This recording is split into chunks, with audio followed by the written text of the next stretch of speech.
Well, it's Thursday again. It's Better Know Us on Thursday.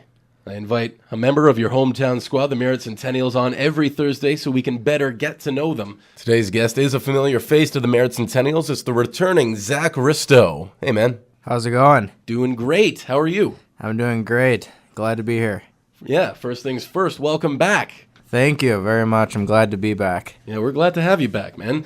And that's the first question, I guess. Did you miss us? I did. I missed you a lot. I obviously couldn't spend a full year away, so I was happy to get back for the second half of the season. Nice, man. Well, how was your experience in the USHL for the little time that you spent there? Did you like it? Yeah, it was nice. I was close to a big city like Chicago, and I thought playing in that league for the first half helped my game a lot by thinking defensively every shift, and it was also nice for being a little closer to home for my family to come see me play. I think I gained a lot from that league and hopefully can bring it over each game here. Nice. And you mentioned that you were close enough to Chicago. Did you get to take in any games? Yeah, I saw one Blackhawks game. They ended up winning against the Coyotes. I didn't get to any Bulls games or anything like that. Pretty nice city, though, huh? Yeah, very nice city. At the same token, it's good to have you back, and it's good to be back in Merritt. Yes, for sure. Out of all the guys that were here last year, who was the most happy to see your face back in that locker room, do you think? You got the Zach ratio back up. Yeah, we got 3 Zachs, I think, this year, 1 short of last year. I'd probably say Jacob Berger. He helped a lot with talking to the coaches about getting me back here, and he also was the one who picked me up from the airport, so I think he was probably the happiest to see me. Oh, man. He did an airport run. Yeah. What a nice guy. I know. Took time out of his day to come get me. Mike Van Unen was there, too. Oh, nice. Yeah. So they both grabbed you, and then you're back on the team. And for those that don't know, Zach Risto actually led the team last year in points. So you did get a goal since you come back. And how good did that feel to get that goal? It felt good. It was a big relief off the back, but hopefully we can start getting some wins here too. Yeah, down the stretch. String together some wins, get you guys get ready for that playoff run. Yeah, exactly. You were part of a pretty great playoff run last year with the boys.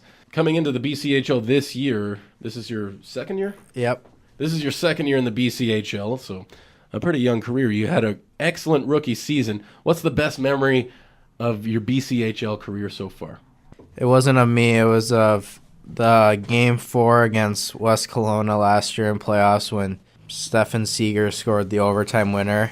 That was triple overtime. Yep, he sent us back home with a 2-0 lead in the series. I think that was probably the most relieving goal ever, just because we were so tired. Yeah, coming away from a game like that long with a loss would be pretty draining to come back to. And then exactly. It got your energy back up, and you guys were able to sweep them out of the playoffs and, of course, made it to the next round. Yeah. So that's a good moment to have. Actually, that's not the first time that was brought up. A lot of guys are thinking that Stefan Seeger goal in Game 2 was their favorite memory as well. It's a good one to have. Yeah, definitely is. Now, is your main goal by the time you get out of the BCHL? I mean, obviously you want to get that Fred Page Cup. Anything else that you want to accomplish personally? I'd say just to be ready for college hockey as much as I can. Juniors is a lot about developing and preparing yourself for the next level. So I think in areas that I need to improve on, I still have a few months here to work on those and really get ready. Yeah, you're going to St. Lawrence in New York. And have you thought about what you want to take subject-wise?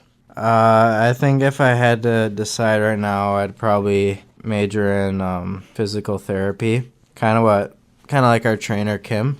Okay. I think I'd want to do that and stay involved with the game. Mm-hmm. Just stay involved in hockey in some capacity. Yeah. Right on, man. Let's talk about your first exposure to hockey, your first memory of the game. Think back as far back as you can, and what's your first memory of hockey? I was probably 3 or 4, and my dad took me to open skating at the hometown rink where I'm from. I remember that I kept falling down every about 5 seconds, and I'd cry, and he dragged me off the ice and kind of yelled at me, and he's like, this is a sport. You're going to play. And he kind of forced it onto me a little bit. He didn't deal with my crying or care that I was crying. Right, so you fall down a few times, and then your dad just says, all right, well, you better get used to it because this is your life. Yeah, he said, you're going to learn to love it, but you probably don't right now. And then you did learn to love it. Yeah, I did, so I'm glad he got on me when I was young. All right, so your dad gets you into the game, and now you're starting to play some minor hockey. And when did it click for you? When did you realize to yourself that you were pretty good at this game? I've always been a smaller guy, even when I was younger. I think when I was faster than most kids when I was young, it was easier to get around them, and I thought then that I could be good if I really worked at it. I think that's when I first realized that. And what age was that at, do you think? Probably early elementary, first or second grade. Right, and then so you start to think, all right, I'm getting pretty good at this. Yeah. And you join those rep teams, and Yeah. eventually you made it to the BCHL. Yeah, and I'm glad I did make it here. Yeah, and well, it's only starting here too, because you, like you said, you got accepted into St. Lawrence, and you got a lot more hockey to play. Yeah. A lot more hockey to play this year too, and something that we brought back this year, you're going to remember this, tic-tac-toe. Yeah, I do remember that. So we do tic-tac-toe again. It's a little bit different this year because you have another coach there. So your head coach Joe is on there, as is assistant coach Matt, as is assistant coach Brandon. So they're on the ice. It's a 3-on-3 overtime. Sudden death. You're on the bench. You're coaching them, and it's your play. You dreamed up this play. You presented it to them, and they score. How does that puck go in the net? I think it would start by the other team clearing it down the zone, and I would have Coach Matt swing on his forehand, and I'd have Coach Joe bring it up. I think he's got the most speed out of those three. And once they enter the zone, I would have Joe drop it to Coach Shaw. I don't know much about Shawzy this year, but he looks like he'd have a powerhouse shot. So Nice big old clapper. Yeah, so I'd have him tee one up right inside the blue line, and hopefully Coach Matt's in front of the net getting a good screen or tip. Nice, man. Yeah. Matty starts out that play. Joe does all that legwork, taking it all the way down. Drop pass to Shawzy, one-timer, and a screen or a tip Yeah. from Matt into the net. Game over. You guys win. Yeah, that's the ideal right-up play right there. Nice, man. Tic-tac-toe this week, courtesy of Zach Risto of your Merritt Centennials. Another thing we do this year, superstition. Now, you subscribe to Superstition for hockey. What's the most superstitious thing that you've ever done before a game? Usually guys like to get some coffee in them before games, get some caffeine in the body. But I go to Tim's and I just get a white hot chocolate. Ever since I've been here, I just think it tastes the best. And it's the perfect drink to have before a game. yeah, just a small white hot chocolate. I tried last game with espresso, and that won't be happening again. Oh, you were a little wired, huh? Yeah, that was a little gross for me. I'm not a big coffee guy anyways. So your thing before a game is just the white hot chocolate. Yeah, white hot Gotta have chocolate. I gotta have it before every game. Well, that's not too out there. Yeah, I'll tell you that. That's not really weird. We've heard some weird ones. Yeah. Have you ever met anyone in your hockey career? What's the weirdest thing that you've seen? Have you seen some weird stuff?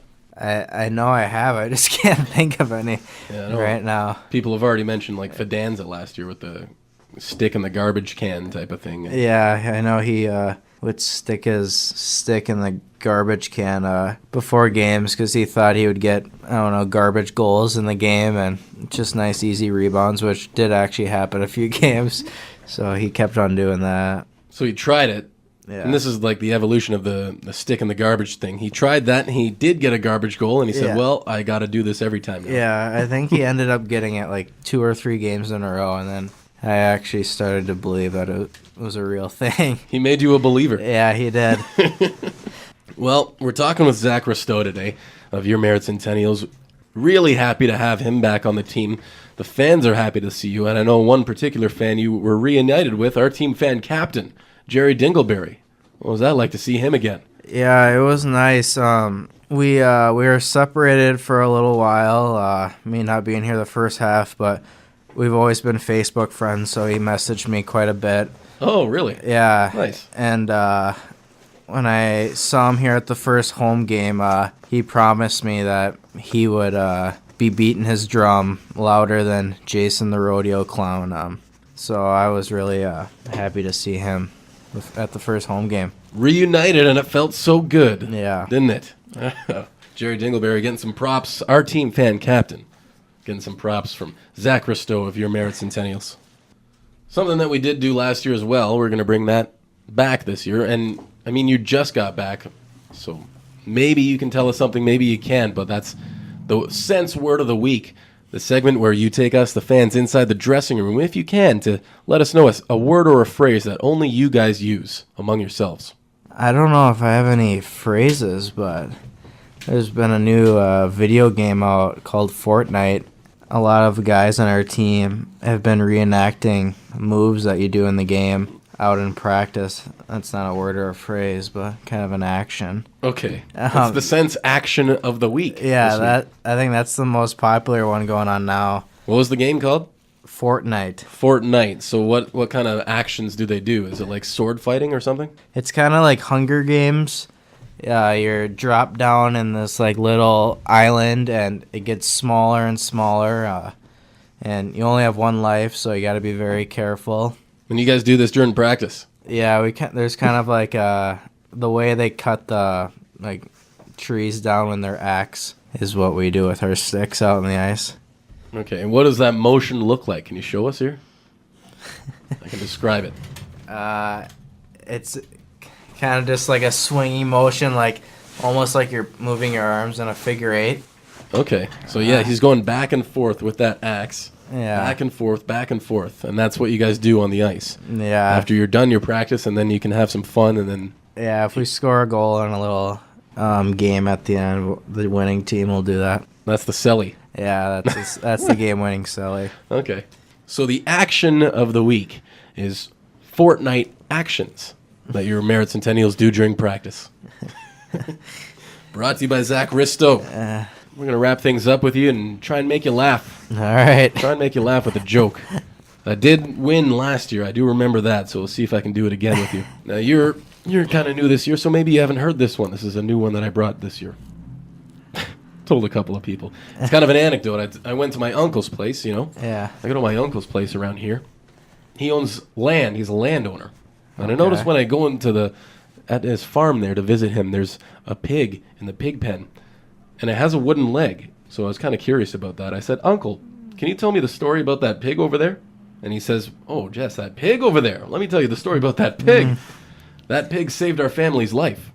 There was a fire in the barn house last winter. The pig broke out of his pen and with his little hoof, he tapped on the glass and tap relentlessly until we woke up. And we woke up just in time, and we got out alive because of the pig. And I said, holy cow, that's incredible. And he says, yeah, that's not all. Let me tell you about another thing he did. That pig saved my son's life on a different occasion. My son fell down the well out back where we get our water. The pig broke out of his pen once again, and with his little snout, he was pulling on the rope, pulling, and got my son out of the well, saved him. And I said, wow, that's insane. He did that? And he says, yeah, that's some pig. But I was still kind of confused, you know, because he didn't really answer my question. I said, Uncle, but how come he has a wooden leg there? The pig has a wooden leg, I noticed. And he says, well, Jess, a pig like that? You kidding me? You can't eat them all at once.